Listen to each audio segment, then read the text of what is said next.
Hi friends, അപ്പം നമ്മൾ പുതിയൊരു പരീക്ഷണമാണ് ചെയ്തു നോക്കാൻ പോണത്. അപ്പം നമുക്ക് വേണ്ട മഷ്റൂം, അപ്പം വൈറ്റമിൻ ഡി ഒക്കെ എല്ലാവർക്കും മിക്കവർക്കും കുറവുണ്ടല്ലോ. അപ്പം നമുക്ക് മഷ്റൂമിനകത്ത് ഒരുപാട് വൈറ്റമിൻസും മിനറൽസും വൈറ്റമിൻ ഡി ഒക്കെ അടങ്ങിയതാണ്. അപ്പം അത് നമുക്ക് ആവശ്യത്തിന് മേടിക്കണമെങ്കിൽ നല്ല എമൗണ്ട് ആവും. അപ്പം നമുക്ക് വീട്ടിൽ തന്നെ ഇതെങ്ങനെ ചെയ്തെടുക്കാൻ പറ്റുമെന്നാണ് നമ്മൾ നോക്കുന്നത്. അപ്പം നമ്മുടെ കിച്ചൻ്റെ ഒരു പാർട്ട്, ഉപയോഗിക്കാത്തൊരു പാർട്ടോ അല്ലെങ്കിൽ വർക്ക് ഏരിയയിലോ, അപ്പം ഞാൻ വർക്ക് ഏരിയയിലാണ് ഇത് ചെയ്ത് നോക്കുന്നത്. അപ്പം നമുക്ക് ഫോർമാലിഹൈഡ് പോലുള്ള കുമിൾനാശിനി ഒന്നും ഉപയോഗിക്കാതെ ഡെറ്റോൾ മാത്രം ഉപയോഗിച്ചാണ് ഇത് ചെയ്ത് നോക്കുന്നത്. അപ്പം മഷ്റൂം പെല്ലറ്റിലാണ് ചെയ്തിരിക്കുന്നത്, വൈക്കോലിലല്ല, മോഡേൺ ടെക്നോളജിയാണ് ഉപയോഗിച്ചിരിക്കുന്നത്. അപ്പം അതിനാവശ്യമുള്ള മഷ്റൂം പെല്ലറ്റും ഇതിനാവശ്യമുള്ള വിത്തും നമ്മൾ ഓൺലൈനിൽ വരുത്തിയിരിക്കുകയാണ്. അപ്പോൾ യൂട്യൂബിനകത്ത് സെർച്ച് ചെയ്തിട്ട് കിട്ടിയ നമ്പറാണ്. നമ്മൾ സെർച്ച് ചെയ്ത് നമുക്ക് ഒരുപാട് നമ്പർ കിട്ടും. ഞാൻ ചേർത്തലയിലുള്ള ഒരു ചേച്ചിയുടെ കയ്യിൽ നിന്നാണ് ഇത് വാങ്ങിച്ചിരിക്കുന്നത്. അപ്പം വീടിനടുത്തുള്ള എവിടെയെങ്കിലും കിട്ടുവാണെങ്കിൽ പോയി മേടിക്കുന്നതായിരിക്കും ഏറ്റവും നല്ലത്. കാരണം ഓൺലൈനിൽ വരുമ്പോൾ ചിലപ്പോൾ ഇതിൻ്റെ PP കവറിൽ ഇട്ടാണ് അവർ അയക്കുന്നത്. അപ്പോൾ അത് പൊട്ടിപ്പോകാനൊക്കെ ചാൻസ് ഉണ്ട്. അപ്പം അതങ്ങനെ കളക്ട് ചെയ്തതിന് ശേഷം നമുക്കിത് എങ്ങനെ ചെയ്തെടുക്കുക എന്നാണ് കാണിക്കുന്നത്. അപ്പം നമുക്ക് നോക്കാം. ഇന്ന് ഞാൻ ബാക്കി ചെയ്യാൻ വേണ്ടി എടുത്തപ്പോഴേ ഇതാണ് മഷ്റൂം പെല്ലറ്റ് എന്ന് പറയുന്നത്. അപ്പം ഇതിന് 1.5 ലിറ്റർ വെള്ളമാണ് തിളപ്പിച്ചിട്ടാണ് ഒഴിക്കേണ്ടത്. അപ്പം ഇത് PP കിറ്റ് ആയതുകൊണ്ട് നമ്മൾ ഈ വെള്ളം തിളപ്പിച്ചത് ഒഴിക്കുമ്പം കൂട് കവറ് പൊട്ടി പോകത്തില്ല.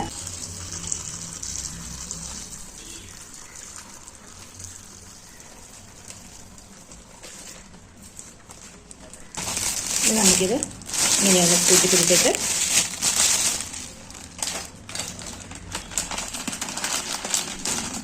ഇത് ഇപ്പം തന്നെ കുതിർന്ന് വീട്ട് വരും. ഇതിങ്ങനെ കൂട്ടിപ്പിടിച്ചിട്ട് നമുക്ക് മേളിലൊരു റബ്ബർ ബാൻഡ് ഇട്ട് കൊടുക്കാം. ഇതിനി ഒരു 7-8 മണിക്കൂർ അല്ലെങ്കിൽ അതിൽ ഫുള്ളായാലും കുഴപ്പമില്ല, രാത്രി ഫുള്ള് വെച്ചിട്ട് പിറ്റേ ദിവസമാണ് നമുക്ക് ഇതിനകത്തോട്ട് മഷ്റൂം വേണ്ടത്. അപ്പോൾ നാളെയാണ് നമ്മൾ വിത്ത് ഇതിനകത്ത് ഇടുന്നത്. ഇതാണ് ഇതിൻ്റെ വിത്ത് കിട്ടിയിരിക്കുന്നത്. അപ്പോൾ നമ്മളത് ഫ്രിഡ്ജിനകത്താണ് വെക്കുന്നത്, ഫ്രീസറിലല്ല, താഴ്ഭാഗത്താണ് നമ്മളിത് സൂക്ഷിച്ച് വെക്കുന്നത്. അപ്പോൾ ഇത് നമ്മൾ ഇന്നലെ ചെയ്ത് വെച്ചാണ്. അപ്പോൾ നമുക്കിത് ആദ്യം ഇങ്ങനെ ഒന്ന് ഉടച്ച് പൊടിച്ച് കൊടുക്കാം. അപ്പോൾ നല്ലതുപോലെ തണുത്തിട്ടുണ്ട്. അത് നമുക്ക് കൈ കൊണ്ട് തന്നെ ഇങ്ങനെ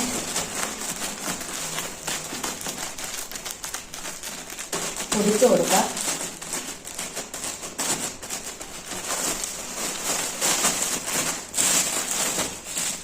നമുക്കിത് തുറക്കാം.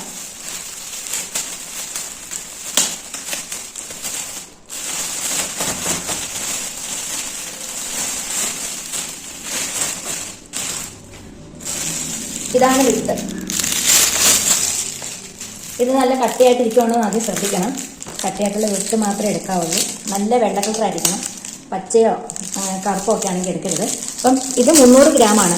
ഒരു വിത്ത് 2 എണ്ണത്തിനകത്ത് വേണ്ടിയിട്ടുള്ളതാണ്. 1 കിലോയുടെ 2 പാക്കറ്റിനകത്ത് വേണ്ടിയിട്ടുള്ളതാണ്. 1 കിലോയ്ക്കകത്ത് നമ്മൾ 150 ഇടുന്നത്, 150 ഗ്രാം. നമുക്ക് നല്ലതുപോലെ ഇങ്ങനെ ഇതിനകത്ത് തന്നെ വെച്ച് ഉടച്ചു കൊടുത്തിട്ട് ഒട്ടും കട്ടയില്ലാതെ, ഈ കട്ടയാണെങ്കിൽ മാത്രമേ ഇത് എടുക്കാവുള്ളൂ, കട്ടയില്ലെങ്കിൽ എടുക്കരുത്. അപ്പോൾ നമുക്കിങ്ങനെ ഉടച്ചു കൊടുക്കാം. നമുക്ക് പകുതി ഇങ്ങനെ തന്നെ ഒന്ന് പകുത്തെടുക്കാം. എന്നിട്ട് ഈ പകുതി നമുക്ക് ഇതിനകത്തോട്ട് ഇട്ട് കൊടുക്കാം. ഇതാകുമ്പോൾ അത് കയ്യെ പറ്റാതെ ഇരിക്കും. അല്ല, ഒരു പാത്രത്തിലൊക്കെ ഇട്ട് ആ പാത്രം നല്ല വൃത്തിയാക്കിയിട്ട് എടുക്കാം. ഇങ്ങനെയാകുമ്പോൾ അത് കയ്യെ അതിനകത്ത് വരാതിരിക്കും. ഇങ്ങനെ കട്ട ഉണ്ടെങ്കിൽ അത് നമുക്ക് ഇങ്ങനെ ഒന്ന് പൊടിച്ചു കൊടുക്കാതെ നല്ലപോലെ പൊടിച്ചിട്ട് വേണം ഇടാൻ. ഇനി നമുക്കിത് അതിൻ്റെ സൈഡിലേക്ക് ഒന്നാക്കി കൊടുക്കാം. പിന്നെ കൈ തട്ടിക്കഴിഞ്ഞാൽ ഇത് സൈഡിലേക്ക് വന്നോളൂ. മുഴുവനായിട്ട് മിക്സ് ചെയ്യാതെ കുഴപ്പമൊന്നുമില്ല. സൈഡിൽ കൂടെ വളരുന്നതുകൊണ്ട് നമുക്ക് ഇങ്ങനെ സൈഡിലൊന്ന് ആക്കി കൊടുക്കാം.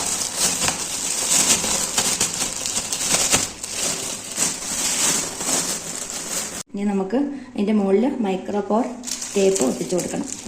ഇതെന്തിനാന്ന് വെച്ചാൽ ഇതിനകത്തോട്ട് വായുസഞ്ചാരം ഉണ്ടെങ്കിലേ ഉള്ളൂ. ഇതിന് ശ്വസിക്കാൻ കഴിയണം. നന്നായിട്ട് വായു കയറി ഇറങ്ങിയാലേ ഉള്ളൂ ഈ മഷ്റൂം വളരുള്ളൂ. അപ്പം അതിന് വേണ്ടിയാണ് നമ്മളിങ്ങനെ ടേപ്പ് ഒട്ടിച്ചു കൊടുക്കുന്നത്. ഈ ടേപ്പിൻ്റെ ഈ മുകൾ വശത്ത് ഗ്യാപ്പ് ഉണ്ടായിരിക്കുകയും ചെയ്യണം. ഇല്ലെങ്കിൽ ഒരു റബ്ബർ ബാൻഡ് കൂട്ടിപ്പിടിച്ചിട്ടാലും മതി.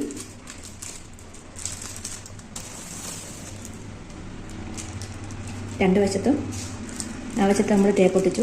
ഈ വശത്തൂടെ ഒട്ടിച്ച് കൊടുക്കാം. അപ്പോൾ നമ്മൾ തേപ്പൊക്കെ ഒട്ടിച്ച് റെഡിയാക്കിയിട്ടുണ്ട്. ഇനി നമുക്ക് ഇത് അധികം വെയിലും വെട്ടവും ഡയറക്റ്റ് വെയിലൊന്നും അടിക്കത്തില്ലാത്ത എന്നാൽ നല്ല വായുസഞ്ചാരമൊക്കെ ഉള്ള ഒരു ഇരുട്ടുള്ള ഒരു റൂമിനകത്ത്, അപ്പോൾ ഞാനിത് എൻ്റെ വർക്ക് ഏരിയയിലകത്ത് വെച്ചിരിക്കുന്നത്. ഇങ്ങനെയുള്ള റൂമിനകത്ത് നമുക്ക് 15 തൊട്ട് 20 ദിവസം വരെ ആ മൈസിലിയം നന്നായിട്ട് മളന്ന് സ്പ്രെഡ് ആകുന്നത് വരെ വെക്കാം. അപ്പോൾ നമുക്ക് വെള്ളം ഒഴിച്ച് കൊടുക്കുകയും വേണ്ട. 15 ദിവസം കഴിയുമ്പോഴത്തേക്കും ഇത് ഇതുപോലെ സ്പ്രെഡ് ചെയ്ത് ഫുൾ ഇങ്ങനെ വൈറ്റ് കളർ ഇരിക്കും. അതാണ് മൈസിലിയം ഫുള്ള് വളർന്നു എന്നുള്ളതിൻ്റെ ഒരു തെളിവെന്ന് പറയുന്നത്. ഇനി നമുക്ക് ഇതിനകത്ത് ഹോൾ ഇട്ട് കൊടുക്കാം. അതിന് വേണ്ടിയിട്ട് തന്നെയായിട്ട് ഞാനൊരു വലിയ നീഡിൽ ഒരു സൂചിയാണ് വാങ്ങിച്ചിരിക്കുന്നത്. അപ്പം അതിനകത്ത് നമുക്ക് നിറച്ച് ഒരു 10-30 ഹോൾ ഇട്ട് കൊടുക്കാം. അതിനുശേഷം എല്ലാ ദിവസവും നമുക്ക് മഴയുണ്ടെങ്കിൽ അധികം നനയ്ക്കണ്ട, അല്ലാത്ത ദിവസങ്ങളിൽ രാവിലെയും വൈകുന്നേരം നന്നായിട്ട് വെള്ളം സ്പ്രേ ചെയ്ത് കൊടുക്കണം. അതിൻ്റെ മുകളിലേക്ക് ഒഴിക്കുകയല്ല, സ്പ്രേ ചെയ്ത് കൊടുക്കണം. അപ്പോൾ ഇത് കറക്റ്റായിട്ട് ടെമ്പറേച്ചറും ഹ്യൂമിഡിറ്റിയും ഉണ്ടെങ്കിൽ നമ്മൾക്ക് ഓരോ ദിവസം ചെല്ലുമ്പോഴും ഇത് കിളുത്ത് വരുന്നത് കാണാം. ഇങ്ങനെ നല്ല പൂ പോലെ കിളുത്ത് വരും. പിന്നെ ഓരോ ദിവസം അത് പെട്ടെന്ന് വലുതാകുന്നതും കാണാം. അപ്പോൾ ഇതിൻ്റെ ടെമ്പറേച്ചർ ഒരു ഇമ്പോർട്ടൻ്റ് ആണ്. ഉണ്ടെങ്കിലാണെങ്കിൽ ഇത് നല്ലപോലെ വളർന്നു വരും, നല്ല വലിപ്പമൊക്കെ വെക്കുന്നത്. അതുകൊണ്ടാണ് ഈ മഴ സീസണിൽ ചെയ്ത് നോക്കിയത്. ചൂടാണെങ്കിൽ അപ്പം കാറ്റ് കൂടുതലുണ്ടെങ്കിൽ ഇത് ഉണങ്ങിപ്പോവും. നമുക്ക് ഫാനൊന്നും ഇട്ട് കൊടുക്കാൻ പറ്റത്തില്ല. പുറത്തുനിന്ന് ഭയങ്കര ശക്തിയിൽ കാറ്റടിച്ചാൽ ഇത് ഉണങ്ങിപ്പോവും. അപ്പം ചൂട് കൂടാതെയും എന്നാൽ ഹ്യൂമിഡിറ്റി ഉണ്ടായിട്ടും അങ്ങനെ എല്ലാ കാര്യങ്ങളൊക്കെ ശ്രദ്ധിക്കണം ആ റൂമിനകത്ത്. അപ്പോൾ നമ്മുടെ മഷ്റൂം ഉണ്ടായിരിക്കുകയാണ്. ഇതിങ്ങനെയാണ് ഉണ്ടായി വരുന്നത്.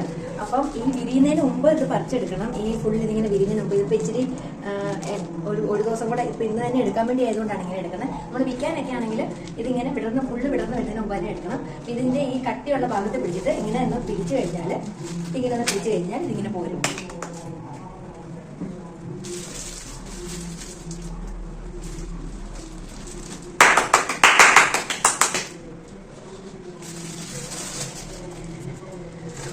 ഏറ്റവും അടിയിൽ ഇങ്ങനെ പിടിക്കുക, ഇങ്ങനെ വലിച്ചാൽ മതി, ഇത് പോരും. നമുക്ക് ഇനി ഇതിപ്പോൾ ഇതായിട്ടില്ല, അപ്പോൾ ഇത് എടുക്കേണ്ട ആവശ്യമില്ല. ഇതിന് വെച്ച് കഴിഞ്ഞാൽ ഇനി ഇതുപോലെ തന്നെ പിന്നെ വരും. നമുക്ക് 6 മാസത്തോളം ഇതിങ്ങനെ എടുത്തുകൊണ്ടിരിക്കാവുന്നതാണ്. അപ്പം ഇങ്ങനെയാണ് ഊണ് വളരെ എളുപ്പത്തിൽ നമുക്ക് ചെയ്യാവുന്നതാണ്.